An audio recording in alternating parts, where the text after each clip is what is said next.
बिस्मिल्लाहिर्रहमानिर्रहीम। नाज़रीन अस्सलाम वालेकुम, मैं हूँ इमरान वसीम।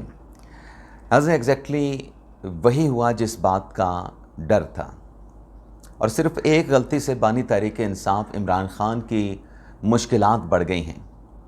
अब वो एक गलती क्या है और उस मिस्टेक से इमरान ख़ान की मुश्किलात का क्या ताल्लुक़ है, मुश्किलात कितनी बड़ी हैं, फिर हलीमा ख़ान ने क्या एतराफ़ किया है, और मैंने अपने थंबनेल पे किस डर्टी गेम की बात की है और वो डर्टी गेम कैसे पलट गई है, उस डर्टी गेम का पासा कैसे पलटा है। और जो इमरान ख़ान साहब ने एहतजाजी तहरीक का ऐलान किया था, उस एहतजाजी तहरीक की तारीख़ के मामले पर तहरीक इंसाफ में अब नया फड्डा क्या बना हुआ है। लेकिन नाज़रीन, तमाम मौज़ूआत की डिटेल आपके साथ शेयर करने से पहले एक तो आपको ये बताएं कि हम प्रोग्राम का आगाज़ करेंगे जो सुप्रीम कोर्ट और इस्लामाबाद हाई कोर्ट में चंद अहम डेवलपमेंट्स होने जा रही हैं, उस पर बात करेंगे। लेकिन सबसे पहले आपसे दरख्वास्त के चैनल को सब्सक्राइब कर लें, बेल आइकॉन का बटन प्रेस करें। वीडियो पसंद आए तो इसे लाइक और शेयर ज़रूर कीजिएगा। इस्लामाबाद हाई कोर्ट की अगर हम पहले बात करें तो तहरीक इंसाफ के जो सेक्रेटरी इत्तलात हैं शेख वकास अकरम साहब, उनकी एक दरख्वास्त आज हाई कोर्ट में इस ज़ेर समाअत आएगी। और उस दरख्वास्त में शेख वकास अकरम साहब ने यह दरख्वास्त की है कि उनके ख़िलाफ़ जितने मुकदमात हैं उन मुकदमात की डिटेल दी जाए। तो देखते हैं हाई कोर्ट में क्या होता है। लेकिन आगे चल के शेख वकास अकरम साहब के हवाले से एक अहम ख़बर है जो मैंने थंबनेल पे लिखा कि डर्टी गेम पलट गई। उस डर्टी गेम का शेख वकास अकरम के साथ क्या ताल्लुक़ है, डिटेल क्या है, वो आगे चल के मैं शेयर करूँगा। फ़िलहाल इस्लामाबाद हाई कोर्ट की बात करेंगे। दूसरी खबर नाज़रीन ये है कि पाकिस्तान पीपल्स पार्टी के रहनुमा फ़ारुतुल्लाह बाबर, जिनके खिलाफ FIA में इंक्वायरी चल रही है, उस इंक्वायरी में फ़ारुतुल्लाह बाबर साहब को समन किया गया है। तो FIA की उस तलबी के खिलाफ फ़ारुतुल्लाह बाबर ने भी इस्लामाबाद हाई कोर्ट से रुजू किया है, जिस पर आज हाई कोर्ट का बेंच समाअत करेगा। इसके अलावा नाज़रीन, जस्टिस मंसूर अली शाह साहब का जो खड़ाक मैंने थंबनेल पे लिखा है, मैं साथ साथ आपको ब्रीफ भी करता जाऊँ ना कि कौन सी बात मैंने थंबनेल पे क्यों लिखी है। तो इस्लामाबाद हाई कोर्ट में आज जो मुकदमा ज़ेर समाअत आने जा रहा है, उसमें केस है कि deputy registrar Islamabad high court ने मुकदमे को जस्टिस सरदार इजाज़ इसाक साहब की अदालत में फ़िक्स क्यों नहीं किया। उनके खिलाफ कंटेम्प्ट की कार्रवाई है। एग्जैक्टली ऐसा ही एक केस जस्टिस मंसूर शाह साहब के बेंच में था। जस्टिस मंसूर शाह साहब ने उस पर नोटिस करके वकला से मामलत तलब की थी, लेकिन वो मुकदमा चूँकि 26वीं आईनी तरमीम से जुड़ा था और regular bench justice Mansoor Shah साहब का सुन नहीं सकता था, तो उस केस को मंसूर शाह साहब के बेंच से निकालकर कॉन्स्टिट्यूशनल बेंच में भिजवा दिया गया था। लेकिन मंसूर शाह साहब ने सुप्रीम कोर्ट के एडिशनल रजिस्ट्रार के ख़िलाफ़ कंटेम्प्ट की कार्रवाई का आगाज़ कर दिया था। तो एग्जैक्टली ये भी ऐसा ही उसी नोयत का एक मिलता जुलता केस है, जिसमें सरदार इजाज़ इसाक का ये कहना है कि जब मैंने कोर्ट में ऑर्डर कर दिया था तो मेरे कोर्ट ऑर्डर के बावजूद ये केस मेरी अदालत में क्यों फ़िक्स नहीं हुआ। तो यहाँ पर भी वो मंसूर शाह साहब ने जैसे खड़ाक डाला था, तो वैसे ही सरदार इजाज़ इसाक साहब ने इस्लामाबाद हाई कोर्ट में खड़ाक जो है वो किया हुआ है। तो देखते हैं आज इस केस की क्या समाअत होती है। सुप्रीम कोर्ट की बात करें तो चीफ जस्टिस याहिया अफरीदी साहब ने 19 जून को जुडिशल कमीशन का इजलास तलब किया है, और 19 जून के जुडिशल कमीशन के इजलास में जो कॉन्स्टिट्यूशनल बेंच के जजेस की जो मियाद है उसमें तौसीक़ के हवाले से बात की जाएगी। और जो 26वीं आईनी तरमीम में एक नुक्ता शामिल किया गया कि जजेस की जो परफॉर्मेंस है, उस परफॉर्मेंस की बुनियाद के ऊपर उस परफॉर्मेंस की जांच पड़ताल भी, स्क्रूटनी भी जुडिशल कमीशन करेगा। और अगर किसी जज की परफॉर्मेंस कम होगी, वो जज के ओहदे पे नहीं रह सकेगा। तो हमने देखा है कि अब जजेस की परफॉर्मेंस भी, ये हाई कोर्ट के जजेस की बात हो रही है, जुडिशल कमीशन हाई कोर्ट के जजेस की परफॉर्मेंस का जायज़ा भी ले सकता है। तो इस पर तरीक़ाकार क्या होने चाहिए, कवायद क्या होने चाहिए, इस पर भी 19 जून को इजलास जो बुलाया गया है उसमें ये बात भी एजेंडे में शामिल है। अब नाज़रीन आ जाते हैं हमारे ब्लॉग की जो दीगर अहम ख़बरें हैं। एक तो आपको बता दें कि आज इमरान ख़ान साहब से मुलाकात का दिन भी है, 6 लोगों की फ़हरिस्त दी गई है। दूसरा, आज वज़ीर आज़म शहबाज शरीफ वज़ीर ख़ारजा इसहाक़ डार के साथ मुत्तहिदा अरब अमारात का दौरा करने भी जा रहे हैं। और वज़ीर आज़म का ये दौरा उसी सिलसिले की कड़ी है जो ईद कुर्बान से पहले वज़ीर आज़म ने ईरान का दौरा किया, अज़रबैजान का किया, तुर्की का किया, और ताजिकिस्तान का किया, सऊदी अरब का किया। मकसद क्या था कि पाक भारत जंग के दौरान, कशीदगी के दौरान जो दोस्त ममालिक ने सपोर्ट की, जो साथ दिया, उनका शुक्रिया अदा करना है। तो आज वज़ीर आज़म, नायब वज़ीर आज़म के साथ, इसहाक डार के साथ शहबाज शरीफ साहब जो हैं वो मुत्तहिदा अरब अमारात का शुक्रिया अदा करने के लिए जाएंगे। अब नाज़रीन आ जाते हैं डर्टी गेम वाली क्या बात है। जो मैंने कहा कि आगे चल के शेख वकास अकरम साहब के हवाले से जो ख़बर मैं आपके साथ शेयर करूँगा, वो ख़बर नाज़रीन ये है कि आज से कुछ महीनों पहले जब इमरान खान साहब ने फ़ाइनल कॉल दी थी ना, खान साहब की वैसे कॉलें नहीं ख़त्म होती। बहुत सारे दोस्त कहते हैं कि मुख्तसर एनालिसिस किया करें, तो मुख्तसर एनालिसिस करूँगा। खान साहब ने 26 नवंबर की फ़ाइनल जो कॉल दी थी, तो फ़ाइनल कॉल का मकसद ये होता है कि ये आखिरी कॉल है, कामयाब हुए नाकाम हुए इसके बाद बस दी एंड है।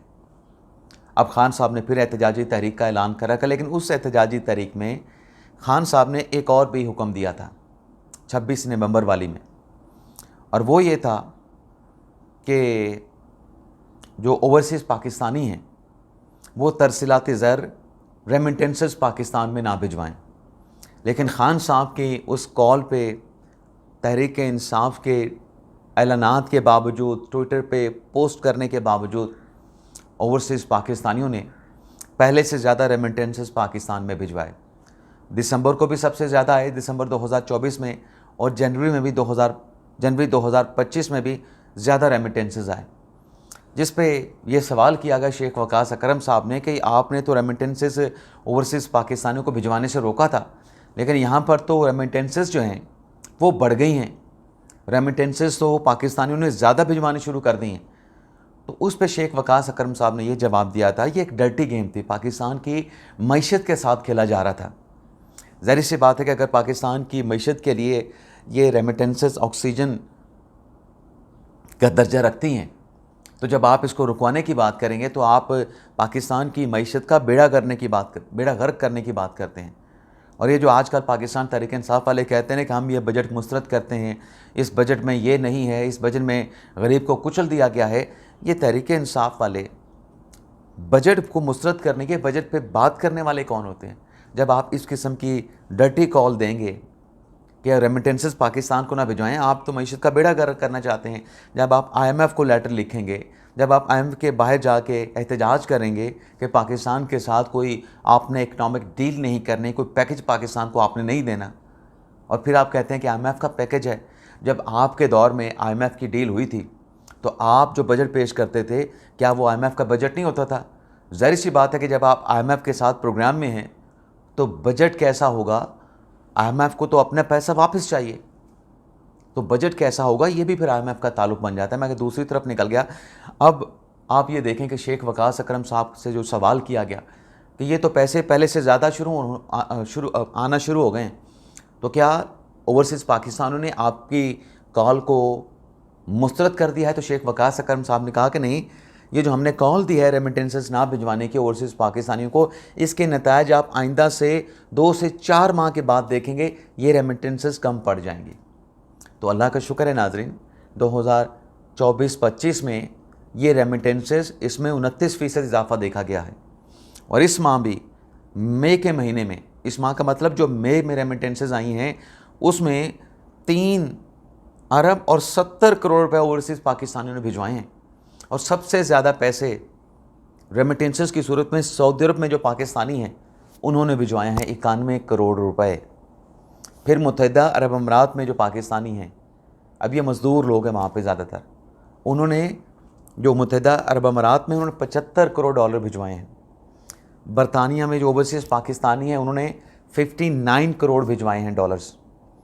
और जो अमेरिका में हैं उन्होंने सिर्फ 31 करोड़ भिजवाए हैं। सिर्फ इसलिए कहा, और ये सिर्फ इसलिए है कि वहाँ पे पाकिस्तानियों की तादाद भी कम है, लेकिन वो इससे ज़्यादा भिजवा सकते हैं, उनकी कैपेसिटी है, उनकी पसली है, उनकी हड्डी है, लेकिन इजाफा हुआ है।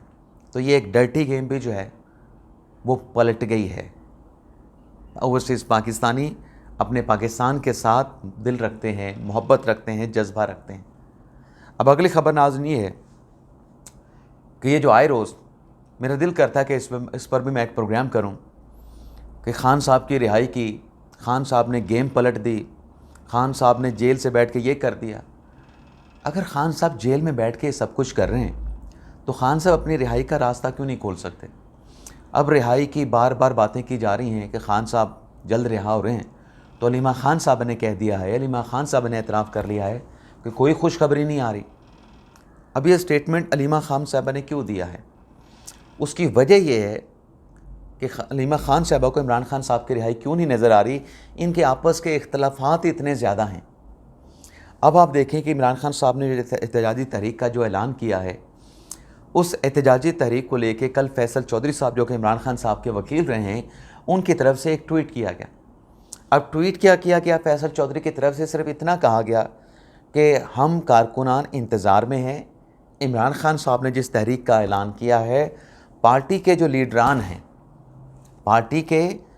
लीडरान हैं जिसमें उमर अयूब साहब हैं, उनको भी ज़िम्मेदारी इमरान खान साहब ने सौंपी है। और बाहर आके अडयाला जेल में खान साहब के साथ मुलाकात करके यह बताया गया है कि इमरान खान ने कहा है कि डायरेक्टली जो भी मैंने पैगाम पहुंचाना होगा मैं उमर अयूब को दूंगा, बैरिस्टर गौहर का कोई ताल्लुक़ नहीं है। दूसरा कहा गया कि सलमान अकरम राजा इस तहरीक को लेके चलेंगे। तो ज़ाहिर सी बात है कि खान साहब ने ज़िम्मेदारी तो फिर सलमान अकरम राजा साहब को दी, उमर अयूब साहब को दी।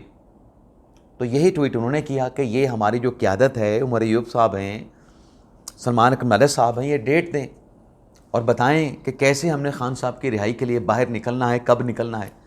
उसके ऊपर भी ये प्रोपेगेंडा किया गया पीटीआई पे, सोशल मीडिया पे, कि ये जी फैसल चौधरी साहब ने बरीक वारदात डाली है। भाई अगर तहरीक इंसाफ का एहतजाज है तो तहरीक इंसाफ की क़यादत की ज़िम्मेदारी की बात होगी ना। गंडापुर साहब इस वक्त क़यादत में नहीं हैं, तहरीक इंसाफ के खैबर पख्तूनख्वा के वो सदर भी नहीं हैं। वो तहरीक इंसाफ के वज़ीर आला हैं खैबर पख्तूनख्वा के। तहरीक इंसाफ के जो सदर हैं वो जुनैद अकबर साहब हैं। तो टेक्निकली और लीगली एहतजाज भी तहरीक इंसाफ का है। तो बात तो फिर फैसल चौधरी साहब ने ठीक की। फिर उनको सोशल मीडिया के ऊपर इस तरीके से कहा गया कि विकेट के दोनों तरफ खेलते हैं। तो ये तो पार्टी के अंदर जो इख्तलाफात हैं, जब इख्तलाफात इस हद तक होंगे तो फिर आप क्या अपने लीडर को जो है बचा पाएंगे या रिहा करा पाएंगे।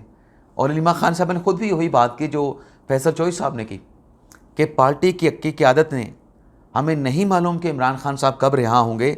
अलीमा खान साहब ने कहा कि लेकिन ये हमें मालूम है कि इमरान खान साहब ने तहरीक के हवाले से क्या डायरेक्शन दी है। तो पार्टी की क़यादत की तरफ देखा जा रहा है। पार्टी की क़यादत की तरफ अलीमा खान ने कहा कि हमारी निगाहें हैं कि वो इमरान खान साहब को कैसे रिहा कराती हैं। लेकिन नाज़रीन, जहाँ तक इमरान खान साहब की रिहाई का ताल्लुक़ है, तो बात यह है कि जो खान साहब का पॉलीग्राफिक टेस्ट होना था, उस पर कल हमने आपको रिपोर्ट कर दिया था कि अदालत ने फ़ैसला सुना दिया और अदालत ने यह कहा कि मुल्ज़म को 2 मरतबा मौका दिया गया, लेकिन मुल्ज़म ने यह टेस्ट कराने से इनकार कर दिया। अब नाज़रीन, ये जो फ़ैसला है लाहौर की एटीसी अदालत का, इमरान खान साहब के 3 टेस्ट कराने का, पॉलीग्राफिक टेस्ट कराने का, वॉइस मैचिंग टेस्ट कराने का, फ़ोटोग्रामेट्री टेस्ट कराने का, इसका जो तहरीरी हुक्मनामा है उसमें से चंद बातें सामने आई हैं। और उन बातों ने, जैसे मैंने कहा था कि इमरान खान साहब के लिए मुश्किलात बढ़ेंगी, जैसे मैंने रात के ब्लॉग में कहा था कि अब तफ्तीशी अदालत के इस फैसले का जो एडवर्स इन्फ्लुएंस है वो इमरान खान साहब के ख़िलाफ़ चलान में उसको शामिल करेगा। तो अदालत के ऑर्डर में जो मज़ीद क्लैरिटी आई है उसमें यह कहा गया है कि बानी तहरीक इंसाफ इमरान खान साहब, जिन्हें यह मौका दिया गया था ये 3 टेस्ट करवा के अपनी बेगुनाही साबित करने का, अदालत ने अपने हुक्मनामे में लिखा है कि ये पहली मर्तबा है कि एक मुल्ज़म अपनी बेगुनाही साबित करने से इनकारी है। और अदालत ने अपने तहरीरी ऑर्डर में मज़ीद ये भी कहा है कि जो तफ्तीशी हैं, 12 जो मुकदमात हैं 9 मई के, उसमें कानून के मुताबिक तफ्तीश मुकम्मल करके, स्ट्रिक्टली कानून के मुताबिक तफ्तीश को मुकम्मल करके जो चालान है वो अदालत में जमा करवाएं। अब नाज़रीन, आप ये देखें कि अदालत की ऑब्ज़र्वेशन आ जाना इमरान खान साहब की मुश्किलात बढ़ेंगी या नहीं बढ़ेंगी। अब वो फ्रांसिक लैब का जो भी टेस्ट है, फ़ोटोग्रामेट्री टेस्ट है, वॉइस मैचिंग टेस्ट है, वॉइस मैचिंग टेस्ट में क्या होना था, आपके साथ बातचीत कर रहे हैं और ख़ान साहब के जो पहले से ऑलरेडी व्लॉग हैं उसके साथ ये रिपोर्ट शामिल हो जानी थी कि हमने ख़ान साहब का वॉइस मैचिंग टेस्ट लिया है। ये जो व्लॉग्स हुए हैं ये आर्टिफिशियल इंटेलिजेंस के नहीं हैं और वो व्लॉग्स ख़ान साहब के यूट्यूब चैनल पे पड़े भी हैं। ये ख़ान साहब की वॉइस है। और फ़ोटोग्रामेट्री टेस्ट क्या है कि ये जो व्लॉग में बंदा नज़र आ रहा है ये वही है जो अडयाला जेल में कैदी नंबर 804 है। और फोटोग्रामेट्री टेस्ट क्या होना था, जो खान साहब का अपना बयानिया है, खान साहब ने उसी को दोहराना था कि ये फॉल्स फ्लैग ऑपरेशन था, हमें फंसाने के लिए किया गया 9 मई, सीसीटीवी फुटेज छुपा ली गई, इसमें एस्टेब्लिशमेंट मुलविस है, हमने एहतजाज वहाँ पे करना था, जिसने हमें गिरफ़्तार किया था, यही कहना था ना। उसी पे फोटोग्रामेट्री टेस्ट का रिज़ल्ट आना था। लेकिन बहरहाल खान साहब की मुश्किलात बढ़ेंगी और ये इनकार इमरान खान साहब ने किया और ये ख़दशा नज़र आ रहा था कि जो भी फ़ैसला आएगा वो खान साहब के लिए अच्छा फ़ैसला नहीं होगा। इजाज़त चाहते हैं नाज़रीन, अल्लाह हाफ़िज़।